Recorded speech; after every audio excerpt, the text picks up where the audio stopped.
అందరికీ నమస్కారం. మాది ఆంధ్రవిహార్ యూట్యూబ్ ఛానల్. ముందుగా ఈరోజు నేను ముద్రగడ పద్మనాభం గారు పెద్దలు, గౌరవనీయులు, పూజ్యులు, అనుభవం గలవారు, రాజకీయ పరంగా మంచి ఉన్నతమైన వ్యక్తి, ప్రజల కోసం నిలబడిన వ్యక్తి. అటువంటి ముద్రగడ పద్మనాభం గారు ఈరోజు పిఠాపురంలో పవన్ కళ్యాణ్ గారు పోటీ చేస్తే నేను ఆయన ఓడిస్తాను, ఆయన ఓడించేదాకా నేను నిద్రపోను అని ఆయన వయసుకు తగ్గ మాట్లాడకుండా ఒక చిల్లర వ్యక్తిగా మాట్లాడే మాటలు ఈరోజు ఆయన మాట్లాడుతున్నారు. ఎందుకంటే ఆయన వయసుకున్న అనుభవం అంత అనుభవం మనకు లేదు.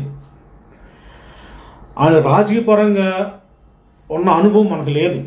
కానీ ఈరోజు ఆయన వయసు రీత్యా మాట్లాడకుండా, ఒక పెద్దరికంగా మాట్లాడకుండా, తను ఈ ప్రజలది ఆమోదిస్తారా ఆమోదించరా అని ఆలోచించకుండా పవన్ కళ్యాణ్ గారి గురించి చాలా తప్పుడుగా ప్రచారం చేస్తున్నారు, చాలా తప్పుడుగా మాట్లాడుతున్నారు. కులం పక్కనెట్టండి. ఆయనకున్న ఈ వయసులో ఆయనకి ఇగో, అహంకారం అనేది చాలా ఎక్కువైపోయింది. అది ఆయనకి తగదు, కరెక్ట్ కాదు. ఎందుకంటే ఈరోజు గత 20 సంవత్సరాల పాటు చూసుకుంటే ఈ 2024 సంవత్సరాలు జనం కూడా చాలా ఎడ్యుకేటెడ్ అయ్యారు, ఆలోచిస్తున్నారు. తన గురించి తను ఆలోచించుకుని మనం ఏం చేయాలంటే మన ప్రతి వ్యక్తి కూడా సగటు 100కి 90 మంది సొంతంగా ఆలోచన తీసుకుంటున్నారు. ఎవరు పడితే వాళ్ళని వెనకాల ఫాలో అవట్లే, ఎవరు పడితే వాళ్ళని ముందుకు తీసుకెళ్తలే, ఆలోచిస్తుకుంటున్నారు. ఇతను మాట్లాడింది కరెక్టా కాదు. ఇది వరకు అలా ఉండే కావు.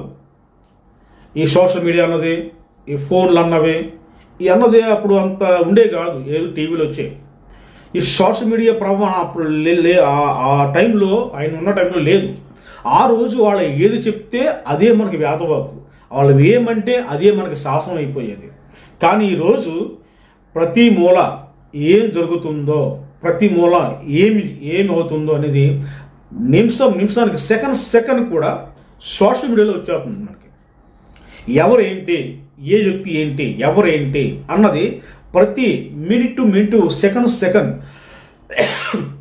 మనకు తెలిసిపోతుంది. మనం ఒకరి గురించి ఈరోజు ఒకళ్ళ గురించి మనకి వాళ్ళు చెప్పక్కర్లే, సోషల్ మీడియా చెప్పేస్తుంది మనకి. ఇటువంటి టైంలో ముద్రగడ గారు ఈ రకంగా మాట్లాడుతూ అన్నది ఆయన కరెక్ట్ కాదు. ఎందుకంటే ఆయన ఒక రాజకీయ అనుభవవంతుడు, తప్పులేదు. పవన్ కళ్యాణ్ వచ్చి 10 సంవత్సరాలు అయింది, తప్పులేదు. ఆయన ఒక రాజకీయ పార్టీ సొంతంగా పెట్టుకున్నాడు, అధ్యక్షుడిగా ఉన్నాడు. తను ఓడిపోయినా కానీ ఒక్క రూపాయి, ప్రతి వాళ్ళు ఓడిపోయారు అంటారు. ఓడిపోతాడు.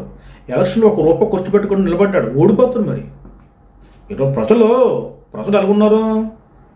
డబ్బు రూపాయి ఎత్తేనే నోరిపుతాం, రూపాయి ఎత్తేనే బయటకు వస్తాం, రూపాయి ఎత్తేనే ఓటేస్తాం, రూపాయి ఎత్తేనే మీ గురించి మాట్లాడతాం అనే టైపుకి 100కి 60% పైన ఉన్నారు ఈ రోజుల్లో. వాళ్ళకు కూడా కొంచెం మార్పు వస్తుంది. చిచ్చే డబ్బు ముఖ్యం కాదు, మన భవిష్యత్తు ముఖ్యం అని. ఇప్పుడు కూడా వాళ్ళు 2024లో చాలామంది ఆ 100కి 60 మంది ఉన్నవారు ఈరోజు 30 మంది పడిపోయారు, 30 మంది మార్పు చెందారు.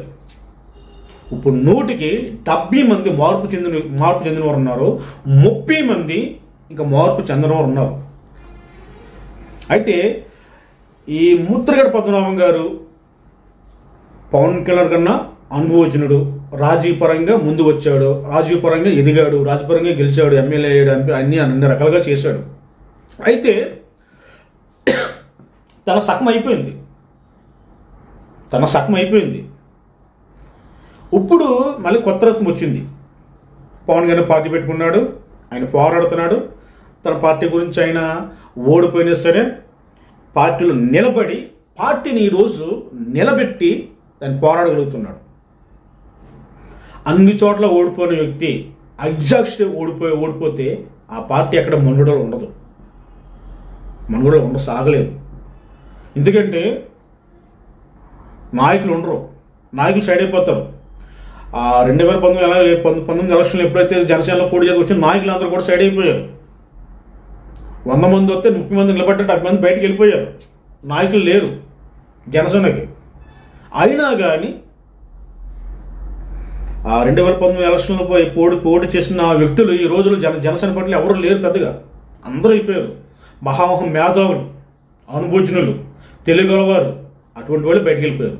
ఎందుకంటే జనసేన పార్టీ ఓడిపోయింది, దీనికి భవిష్యత్తు లేదు, దీనికి పునాదులు లేవు, ఇందులో మనం ఉండడం వేస్ట్ అని చాలామంది వెళ్ళిపోయారు. అయినా కానీ పవన్ కళ్యాణ్ గారు నిలబడి పార్టీని బలోపేతం చేసుకుంటూ, పార్టీ కోసం పోరాడుతూ, కార్యకర్తల్ని, జనసేన కార్యకర్తల్ని, ఓటర్లను, అందరినీ, అభిమానుల్ని వీళ్ళందరూ ఏకదాటిపై తీసుకొచ్చి గత 4-5 సంవత్సరాలు 5 సంవత్సరాలు బట్టి పార్టీని బలోపేతం చేసుకుంటూ 2024లో మరలా ఎలక్షన్కి పోటీ చేయడానికి సిద్ధపడ్డాడంటే ఒకసారి మీరు ఆలోచించండి.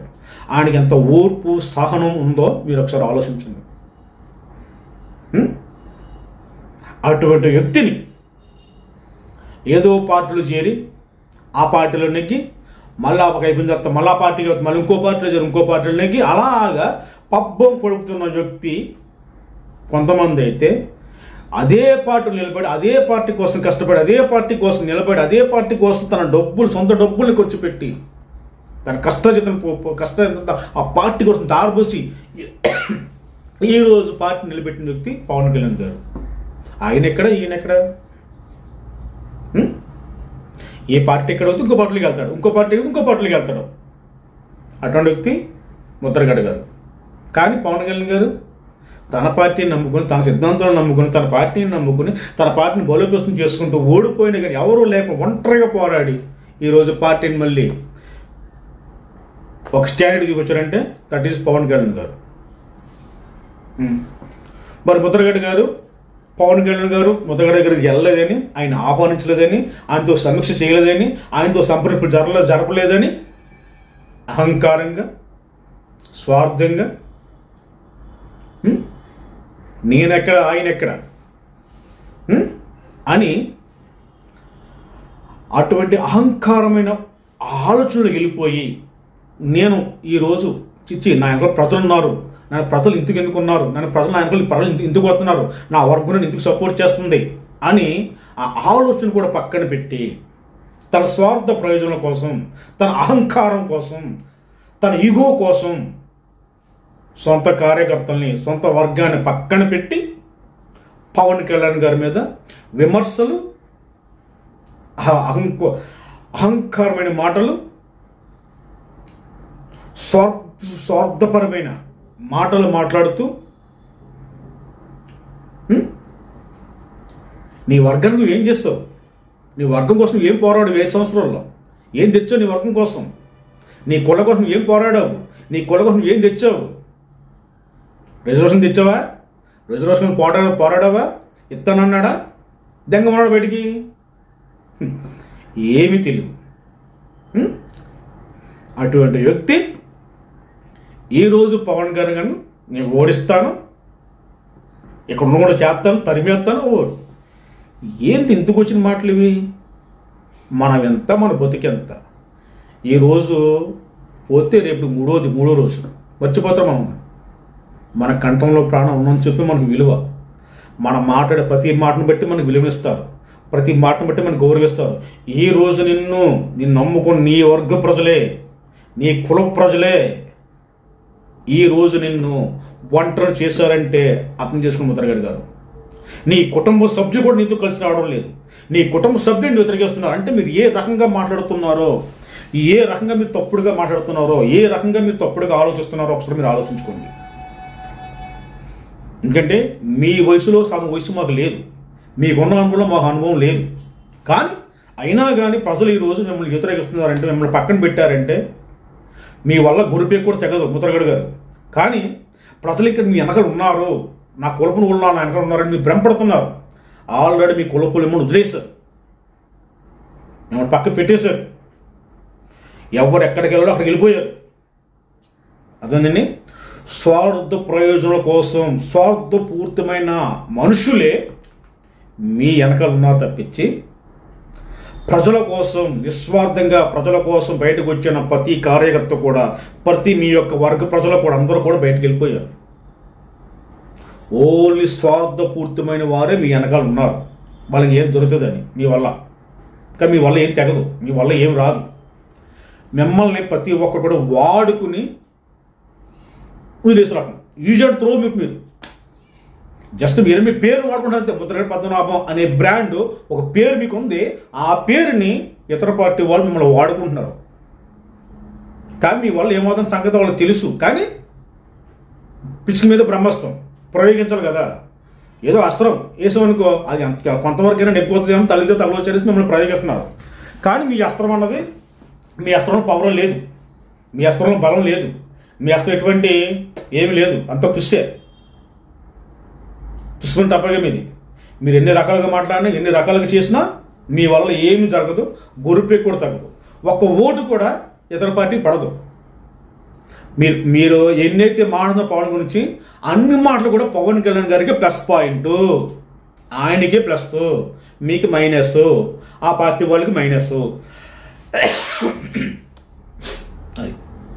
కాబట్టి మొత్తం పద్మనాభం గారు దయచేసి మీకు దండం పెడుతున్నా, నేను వేడుకుంటున్నా, మీకున్న గౌరవాన్ని కాపాడుకోండి. మీకున్న ఆ నాయకత్వ లక్షణం ఏంటి, ఆ నాయకుడు అనే ఒక ముద్రని, ఆ ముద్రగడ పద్మనాభం అనే బ్రాండ్ని ఎప్పుడైనా సరే మీరు బయటకు వచ్చి మంచి నిర్ణయాలు తీసుకొని, ప్రజలకి ఆమోగ్యమైన నిర్ణయాలు తీసుకొని, మీకు కూడా ఉన్న ప్రజలు కూడా మిమ్మల్ని అంగీకరించే మంచి నిర్ణయాలు తీసుకొని, వాళ్ళు కూడా కలుపుకొని, వాళ్ళు కూడా మిమ్మల్ని ముందుకు తీసుకెళ్ళి మంచి నిర్ణయాలు తీసుకొని, మంచి నాయకుడికి, మంచి పరిపాలన ఉన్న వ్యక్తికి మీరు సపోర్ట్ చేసి మీరు ప్రోత్సహిస్తే అందరూ మీకు చేతులెత్తి మొక్కుతారు. లేదంటారా, ముక్కుని చేతులే చెప్పు పట్టుకుంటాయి, ముక్కుని చేతులే చెప్పులు పట్టుకుంటాయి. కాబట్టి పద్మనాభం గారు దయచేసి మీరు అమ్ముడు పోరం సంఘం తెలుసు, అమ్ముడు పోరు, కానీ మీ అహంకారము ఈగో అన్నది మీకు చాలా హర్ట్ అయిపోయింది, చాలా మీకు ఓవర్ పీక్ వెళ్ళిపోయారు. ఆ ఓవర్ పీక్ వెళ్ళిపోయి ఏం చేయాలో తెలియని పరిస్థితులు మిమ్మల్ని వాళ్ళు వాడుకుంటున్నారు. మీ బుర్రలో తులసేసి మిమ్మల్ని వాడుకుంటున్నారు వాళ్ళు. కానీ అది మీకు మంచిది కాదు, ప్రజలకు కూడా మంచిది కాదు.